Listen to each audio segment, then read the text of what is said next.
जैसे देवी भक्ति ने नारद जी को अपनी व्यथा सुनाई, नारद जी ने कहा देवी चिंता मत कीजिए, इसका कोई ना कोई उपाय तो होगा, क्योंकि समस्या आती नहीं, निराकरण पहले से प्रकट हो जाता है।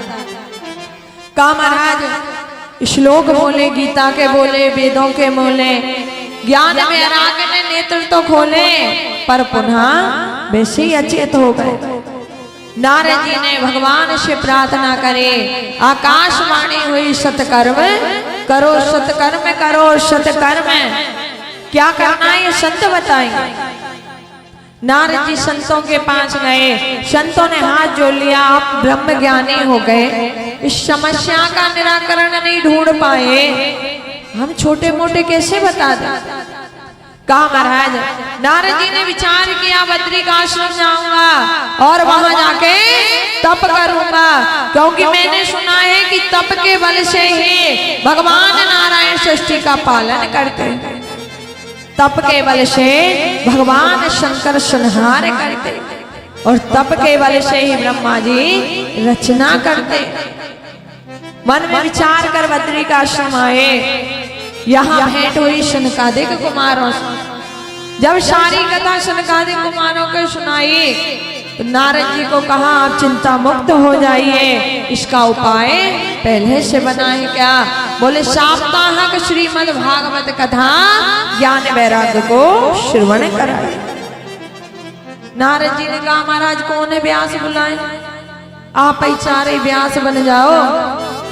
कथा कहाँ हुई, बोले आनंद नाम के घाट प्रयागराज, माँ गंगा के किनारे चारों भाई व्यास बने। कहा महाराज जब कथा हुई तो देवता भी मनुष्य का रूप धारण कर करके कथा में सम्मिलित हुए।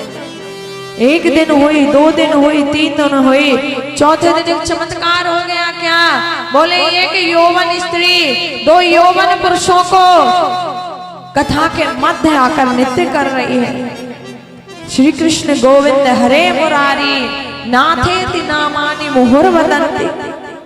किसी ने पूछा महाराज ये कौन है। अब देखो अचानक से कोई आके नृत्य करे तो सवाल आएगा कि नहीं मन में। शनकादिक कुमारों ने कहा ये देवी भक्ति है, अभी अभी तुम्हारे बीच से प्रकट हुई है। माता भक्ति ने कहा गुरुदेव हम कहाँ विराजमान हुए। बोले प्रत्येक वैष्णव मानसाने, जितने हरि वैष्णव भक्त सबके हृदय में विराजमान हो जाए। जब तक भक्ति नहीं आएगी भगवान मिलेंगे का। बिना भक्ति के भगवान मिल गए तो दुर्योधन जैसी हालत होगी। दुर्योधन के सामने साक्षात खड़े कन्हैया, फिर भी दुर्योधन को लगे एक ग्वाला है। हमारे पास भी अगर बिना भक्ति किया जाए तो हम भगवान नहीं कहने वाले। भगवान तो तभी पहचाने जाएंगे जब भक्ति हो, श्रद्धा हो, प्रेम हो, विश्वास हो, समर्पण की भावना हो। कहा महाराज यहाँ पर 7 दिवसीय कथा चली। जब आखिरी दिन कीर्तन किया नारायण प्रकट हो गए। कहा वरदान मांगो। शनकादिक कुमारों ने एक ही वरदान मांगा। क्या बोले महाराज जहां आपका कीर्तन हो, जहां आपकी कथा हो, 2 आपस में भी आपकी बात करे वहां पर आप सदैव उपस्थित रहे। भगवान ने वरदान दिया, इसलिए कौन सी कथा करा करो भगवान की। अच्छा बताओ मैया सही सही बोलियो, जब 4 इकट्ठी हो तो कौन सी कथा करो बोलो। आप कहो घर की। अच्छा बताओ आज तक घर की कथा करने में कछु मिलो है नहीं ना। इसलिए घर की कथा नहीं करना, किसकी करनी है। मेरे बिहारी जी की कोई सुंदर सी कथा निकालो और बाके ऊपर चर्चा करो, नहीं तो कीर्तन करो। यह महाराज आगे पूछा आज तक कोई पापी व्यक्ति ने कथा सुनी है उसका उद्धार हुआ है।